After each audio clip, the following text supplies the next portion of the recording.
आरुषि है। ये कहानी मेरी बेटी अदिति और उसकी जिंदगी पर है। मैं बिजनौर के एक छोटे से कस्बे की रहने वाली हूँ। जब मैं विधवा हुई तो मेरे माँ बाप ने मेरी दूसरी शादी कर दी।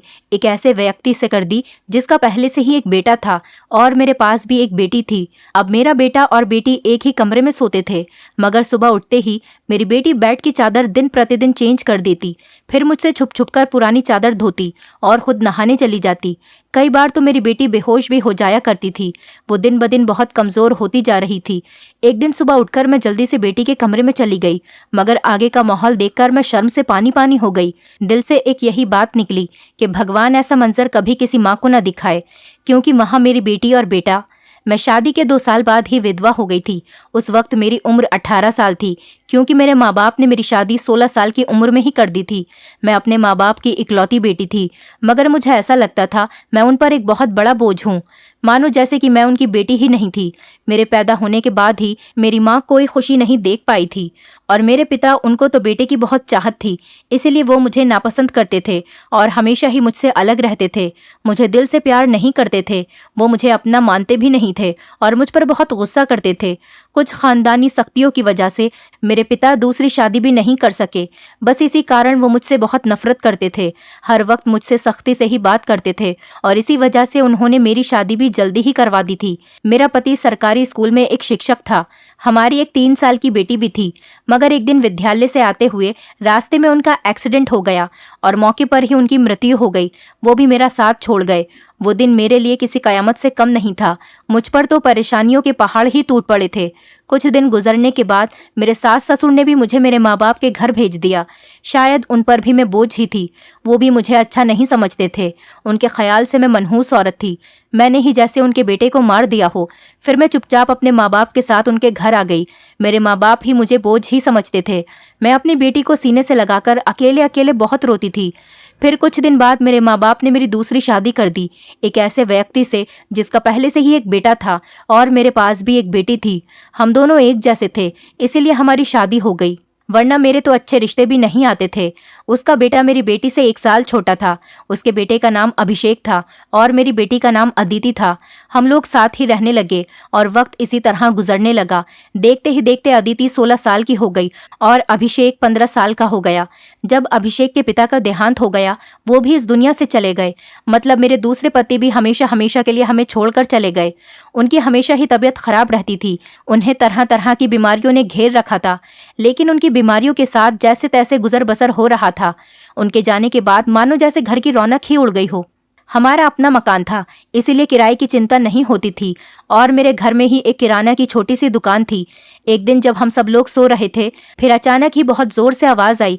मेरा तो दिल बैठ गया। मैं बहुत घबरा गई थी और डर भी गई थी। मैंने देखा कि ये आवाज तो अभिषेक के कमरे से आई है। मैं उसके कमरे की तरफ दौड़ी तो मैं देखते ही हैरान रह गई। कमरे की छत गिर गई थी। ये देखकर मैं घबरा गई। मुझे डर था कि कहीं अभिषेक तो इस छत के नीचे नहीं दब गया। जब मैं करीब गई और मैंने जाकर देखा तो अभिषेक वहां नहीं था। वो बाथरूम जाने के लिए उठा होगा, इसी वजह से उसकी जान बच गई, क्योंकि उसके कमरे की छत गिर गई थी। मैंने ईश्वर से धन्यवाद किया कि ये तो अच्छा हुआ कि अभिषेक को कोई चोट नहीं आई।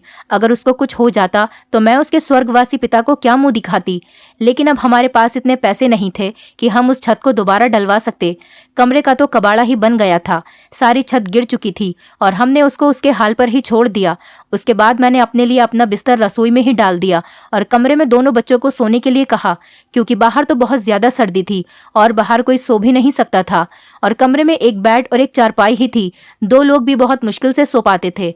अब वो दोनों एक ही कमरे में सोते थे। मजबूरी थी, क्या कर सकते हैं। एक कमरे में तो दुकान थी और मेरे पति ने घर में 3 ही तो कमरे बनवाए थे। यूं तो हम 3 लोगों के हिसाब से कमरे ठीक थे, लेकिन एक कमरा दुकान के लिए भी तो जरूरी था। अब मजबूरी थी, क्या कर सकते थे, गुजारा तो करना ही था। एक दिन मेरा बेटा बेटी के कमरे में सोया तो सुबह सुबह कुछ ऐसा हुआ कि मैं चकित रह गई। अभिषेक तो सवेरे उठकर नाश्ता करने भी बैठ गया था, जबकि अदिति अभी तक सो रही थी। वो तो इतनी देर तक नहीं सोती थी, लेकिन आज वो इतनी देर तक क्यों सो रही थी। उसकी आदत थी कि वो सुबह जल्दी उठ जाया करती थी। मैंने उसको आवाज भी दी तो वो उठ नहीं रही थी। थोड़ी देर के बाद मैंने उसकी उसके कमरे में जाकर उसको देखा तो पता चला कि वो बेहोश हो चुकी थी। मैं बुरी तरह से घबरा गई थी कि उसको क्या हो गया। मैंने फौरन ही अभिषेक को बोला कि पास के ही डॉक्टर को घर बुला लाओ। डॉक्टर घर पर आया तो डॉक्टर ने कहा कि ये बेहोश हो गई है। लड़की काफी कमजोर है, खून की भी कमी है, कोई भारी काम इससे मत करवाना, बस आराम ही करवाना, फल अच्छा खाना वगैरह खिलाइए, ठीक हो जाएगी। जब अदिति को होश आया तो मैं उसके पास गई और मैंने उससे पूछा कि तुम्हें क्या हो गया था। तो वो कहने लगी कि बस ऐसे ही बैठे बैठे मुझे चक्कर आने लगे थे और मैं बेहोश हो गई थी। मैंने अपनी बेटी को कहा कि तुम आराम करो, मैं तुम्हारे लिए नाश्ता बनाकर लाती हूँ। जब मैं नाश्ता लेकर आई और मैंने आकर देखा वो अपने कमरे में नहीं थी और कमरे के बिस्तर पर चादर भी नहीं थी। मैंने बाहर जाकर उसको देखा तो वो उसी चादर को बैठकर धो रही थी। मैंने उससे पूछा, तुम ये चादर क्यों धो रही हो? तुम्हारी तो तबीयत ठीक नहीं है, डॉक्टर ने तुम्हें आराम करने के लिए कहा है। मैं उस पर बहुत चिल्लाई और कहा कि यहाँ से उठो, अपने कमरे में जाओ और नाश्ता करो, कुछ खाओ पियो, तभी तो ठीक हो जाओगी। उसने कहा, नहीं नहीं, मुझे ये चादर जरूर धोनी है, बिस्तर पर बिछाने के लिए हमारे घर में एक ही तो चादर है। मैंने कहा कि अचानक से ये चादर धोने का भूत तुम्हारे सर पर क्यों सवार हो गया है? इतनी तो चादर गंदी नहीं थी जो तुम उसको धोने के लिए बैठ गई। छोड़ दो इसे, मैं खुद इस चादर को धो दूंगी, उठो यहाँ से। उसने मेरी बात नहीं मानी और चादर को छत पर सुखाने के लिए चली गई। उसके बाद ही उसने नाश्ता किया। फिर थोड़ी देर के लिए वो सो गई और अभिषेक भी काम पर जा चुका था। उसको सिर्फ मैंने हाई स्कूल तक ही पढ़ाई करवाई थी और वो एक कपड़े की दुकान पर काम करता था। वो बहुत ही मेहनती था। घर वाली दुकान तो मैं खुद ही चला लिया करती थी। वैसे भी उस दुकान में ज्यादातर बच्चे ही आते थे। दिन इसी तरह से गुजर गया। उस दिन अभिषेक ने मुझसे कहा, आज मैं खाना खाकर आया हूँ। वो देर से आया था और अदिति भी पहले से ही कमरे में सो चुकी थी। वो भी जाकर कमरे में सो गया। मैंने भी रसोई में अपनी चारपाई डाल रखी थी। जगह बदलने की वजह से मुझे नींद नहीं आ रही थी। मैं अपने पति को याद ही कर रही थी। दूसरा पति मेरा बहुत अच्छा था, मेरा बहुत ख्याल रखता था। उसने कभी भी मुझे पहली शादी का ताना नहीं दिया था और मेरी बेटी को वो हमेशा अपनी ही बेटी समझता था। और मैंने भी अभिषेक को कभी नहीं बताया था कि वो मेरा सौतेला बेटा है। उसने भी मुझसे अपने हिस्से का प्यार ले लिया था। वो मुझे सगी माँ से भी ज्यादा प्यार करता था और मेरा कहना भी मानता था। वो उस घर में अकेला ही मर्द था। वो हमारा इकलौता ही सहारा था, वरना हम दो औरतें कहाँ जाती। काम भी अच्छे तरीके से कर रहा था। मैंने उससे कहा भी था कि वो आगे की पढ़ाई प्राइवेट पढ़ ले, क्योंकि अगर उसके पास कोई अच्छी डिग्री होगी तो नौकरी भी अच्छी मिल जाएगी। वो मेरी बात मान लेता था। सुबह सुबह फिर से कुछ ऐसा हुआ कि मैं हैरान रह गई। अदिति फिर से बेहोश हो चुकी थी और इस बार तो उसकी शक्ल देखकर लग रहा था जैसे उसके जिस्म का सारा खून ही खींच लिया गया हो। वो बिल्कुल पीली पड़ गई थी। फिर मैंने डॉक्टर को बुलवाया। डॉक्टर ने वही बात कही कि मैंने आराम करने को कहा था, इसको खाने में क्या खिलाया था आपने? मैंने उनको सारी बात बताई। मैंने कहा कि वही दाल सब्जी खिलाई थी और फल भी खिलाए थे, पूरा दिन कोई काम भी नहीं करवाया था। तो डॉक्टर ने कहा कि दोबारा से कैसे इतनी कमजोरी हो गई। आप इस बात को सीरियस लीजिए, नहीं तो आपकी बेटी की जान को खतरा हो सकता है, क्योंकि इस तरह से अचानक बेहोश हो जाना और कई घंटों तक बेहोश रहना कोई मामूली बात नहीं। डॉक्टर ने सख्ती से सारी बात बताई और कुछ देर बाद वो चले गए। फिर जब अदिति को होश आया तो मैंने उससे कहा कि तुमने फिर से अब कोई काम किया तो मुझसे बुरा कोई नहीं होगा। लेकिन थोड़ी देर बाद जब मैं उसके कमरे में दोबारा गई तो मैं ये देखकर हैरान हो गई कि वो क्या कर रही है। वो तो फिर से बेड की चादर को धो रही थी। इस बार मैं उसे दूर से देख रही थी, क्योंकि जो भी वो कर रही थी वो सब कुछ मामूली नहीं था। वो बेहोशी से उठकर चादर को धोना शुरू कर देती थी। ये सब क्या हो रहा था? वो ये सब क्यों कर रही थी? जब से मेरे बेटे ने उसके कमरे में सोना शुरू किया था तभी से वो ऐसा कर रही थी और बेहोश भी तभी से हो रही थी। अभिषेक उसके लिए था तो सौतेला भाई, लेकिन बचपन से दोनों एक साथ ही पले बड़े हैं। उन दोनों में तो सगे भाई बहनों जैसी मोहब्बत थी। फिर ऐसा क्या हो रहा था? मेरी बेटी की तबीयत दिन ब दिन क्यों खराब होती जा रही थी? मैं रोती और सोचती रहती कि ये सब कुछ क्या हो रहा है। एक औरत कमजोर तब होती है जब वो बच्चे पैदा करती है तो उसके अंदर बिल्कुल भी ताकत नहीं रहती, लेकिन जवान लड़कियां यूं बेहोश होने लगे ये तो कोई नॉर्मल बात नहीं थी। दूसरे ही दिन उसने चादर धोकर छत पर सुखाई। वो आसपास भी उसे ही देख रही थी कि जैसे मैंने उसे देखा तो नहीं है। मैं रसोई की खिड़की से ये सब कुछ देख रही थी। मैंने भी उसको ऐसा एहसास नहीं होने दिया जैसे मैं उसको देख रही हूँ। लेकिन मेरी बेटी क्या कर रही थी? वो फिर से बिस्तर पर आकर लेट गई और उसने अपने ऊपर वाली चादर को ओढ़ लिया ताकि मुझे कुछ पता न चले नीचे वाली चादर है या नहीं। ये मुझे नहीं पता था। मैंने उसको नाश्ता करवाया और दवाई दी। दुकान अच्छी नहीं चल रही थी। हमारी दुकान पर कोई बड़ा ग्राहक नहीं आता था। सिर्फ बच्चे ही गोलियां और टॉफियां लेने आते थे जो 5-10 रुपए देकर चले जाते। इसी तरह से तो काम नहीं चलने वाला था। मैं बहुत परेशान थी, लेकिन ये बात मैंने अपने बच्चों को कभी नहीं बताई। अभिषेक को भी कुछ नहीं बताया, क्योंकि वो पहले से ही नौकरी कर रहा था। अब अगर ऐसे में ये बात बता देती तो वो और भी ज्यादा परेशान हो जाता, लेकिन मैं खुद बहुत परेशान हो गई थी। ऊपर से डॉक्टर ने कहा था बेटी को अच्छी चीजें खिलाओ, लेकिन घर में तो दाल रोटी के भी पूरे पैसे नहीं हो रहे थे। घर का खर्चा करना बहुत मुश्किल हो रहा था। लेकिन एक दिन कुछ बहुत ही अजीब हुआ। मैंने अपने बेटे अभिषेक और अदिति को कुछ ऐसी बातें करते हुए सुना जिनकी मुझे बिल्कुल भी समझ नहीं आई। मेरे बेटे ने कहा, ये तुमने तो अभी से ही अपनी तबीयत खराब कर ली है, इस तरह तो नहीं चलेगा। अगर तुम्हें इतनी परेशानी हो रही है तो फिर हम ये सब नहीं कर सकते। मेरी बेटी ने कहा कि नहीं, मुझे ये काम करना है। इसी तरह के मौके बार बार नहीं मिलते हैं, और मुझे क्या पता था कि मेरे साथ ये सब कुछ हो जाएगा। मुझे तो पता ही नहीं था कि मेरे अंदर इतनी भी ताकत नहीं है। मेरे बेटे ने कहा कि अब तो तुम्हें पता है ना, मैं तुम्हारी जिंदगी को दांव पर नहीं लगा सकता।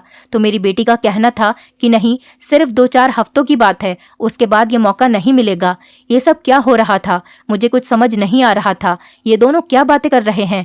एक दिन तो मैंने कुछ ऐसा देखा जिसको देखकर मैं दंग रह गई। सुबह सुबह ही मेरी बेटी ने चादर को फिर से धोकर छत पर सुखा दिया, और वो एक तरफ खड़ी होकर उल्टी कर रही थी।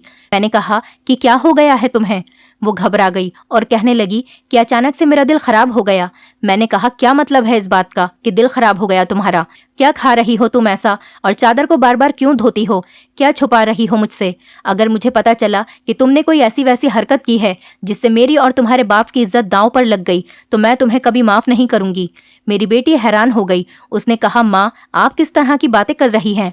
ऐसा कुछ नहीं है जैसा आप सोच रही हैं। लगता है आज आपने कोई फिल्म देखी है, या किसी ने आपके कान मेरे खिलाफ भर दिए हैं जो आप इस तरह की बातें कर रही हैं।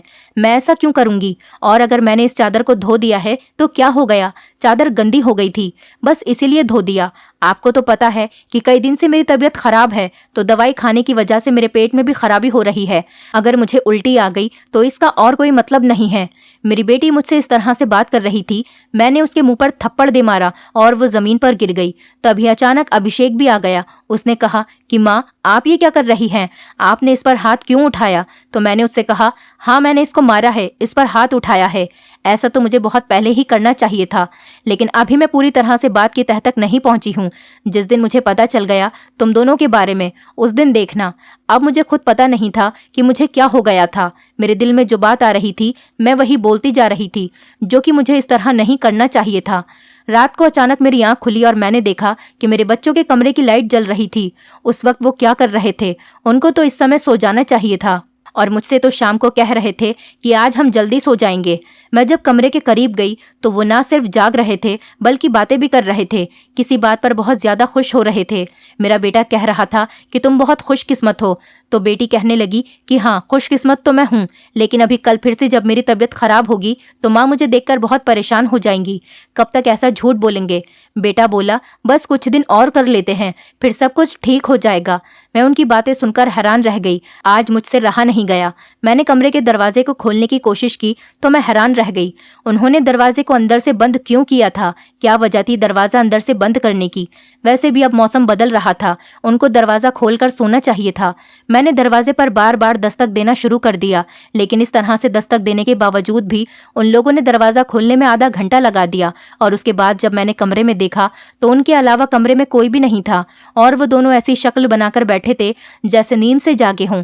मैंने कहा, इतनी देर में दरवाजा क्यों खोला है? तो कहने लगे, हम सो रहे थे। मैंने कहा कि झूठ नहीं बोला करो, तुम लोग जाग रहे थे और बातें कर रहे थे।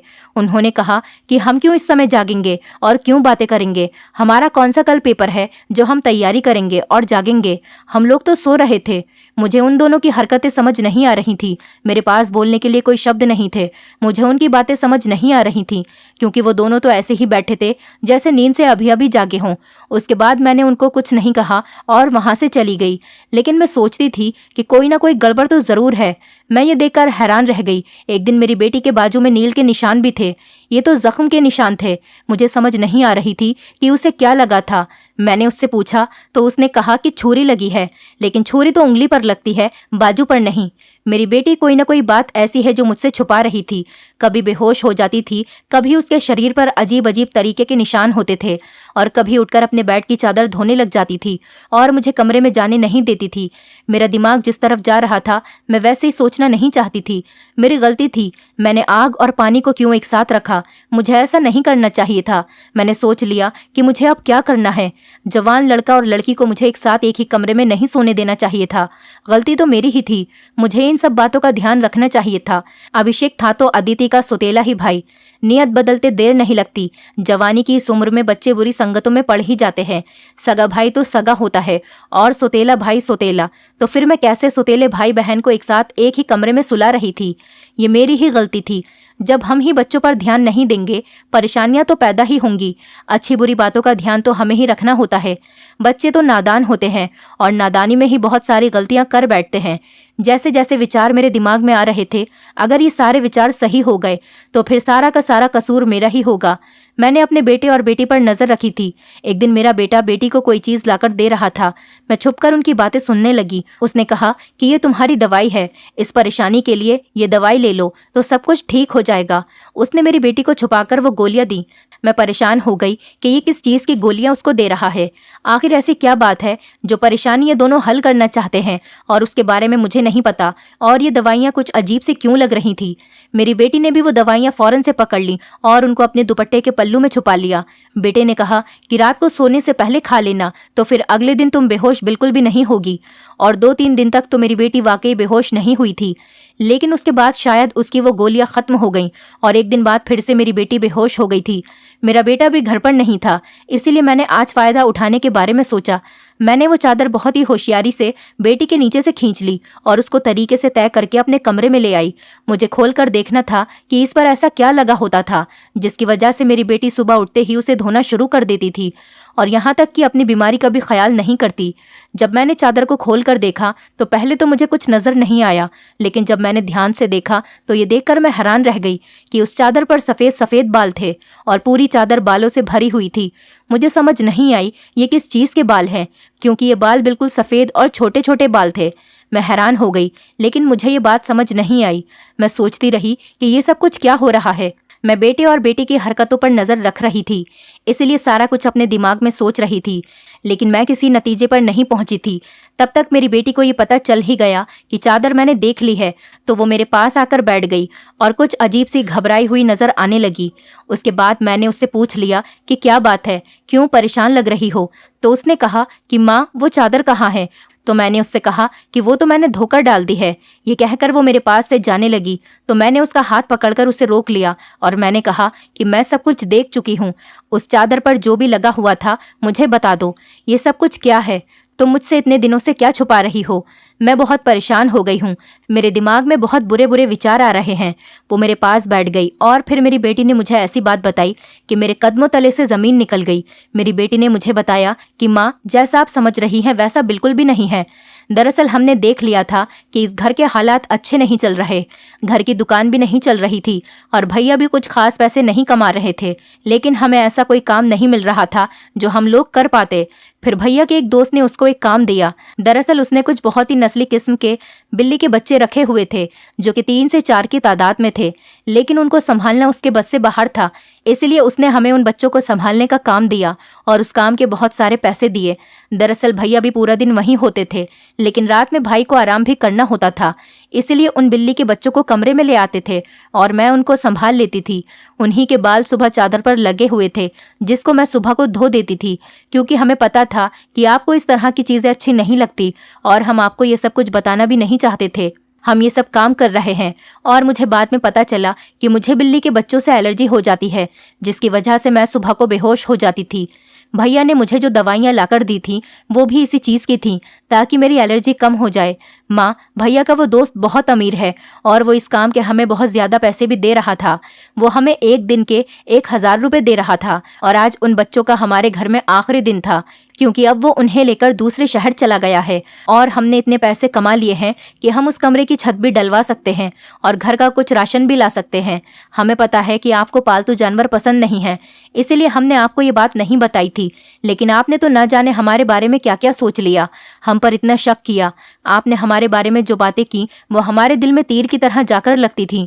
मैं जानती हूँ कि वो मेरा सौतेला भाई है, लेकिन वो मेरे सगे भाइयों से भी बढ़कर है। उसने हर बार सिर्फ हमारे बारे में ही सोचा है, जबकि देखा जाए तो हम उसके क्या लगते हैं। उसका पिता तो इस दुनिया से जा चुका है और उसके अपने रिश्तेदार भी तो हैं जो कि हमसे बहुत ज्यादा अमीर हैं। वो उनके साथ जाकर भी तो रह सकता है, लेकिन वो फिर भी हमारे साथ रहता है क्योंकि वो हमें कभी अकेला नहीं छोड़ना चाहता। उसने हमेशा मुझे अपनी सगी बहन ही माना है। उसने कभी मुझसे कोई गलत बात नहीं की और वो हमारा साथ भी देता है, हमारे लिए बहुत कुछ करता है। पूरा दिन वो काम करता था, रात को मैं उसकी मदद करती थी। वो कहता था कि वो रात में भी ये सब कुछ कर लेगा। दिन भर तो वो बेचारा मेहनत करता था, इसीलिए मैंने उससे कहा कि रात को तुम आराम किया करो, बच्चों को मैं देख लूंगी। इसीलिए मैं उसकी मदद कर रही थी। मुझे ये सुनकर बहुत ही ज्यादा अफसोस हुआ और मुझे खुद पर बहुत गुस्सा भी आ रहा था। मैंने अपने बच्चों के बारे में क्या क्या सोचा।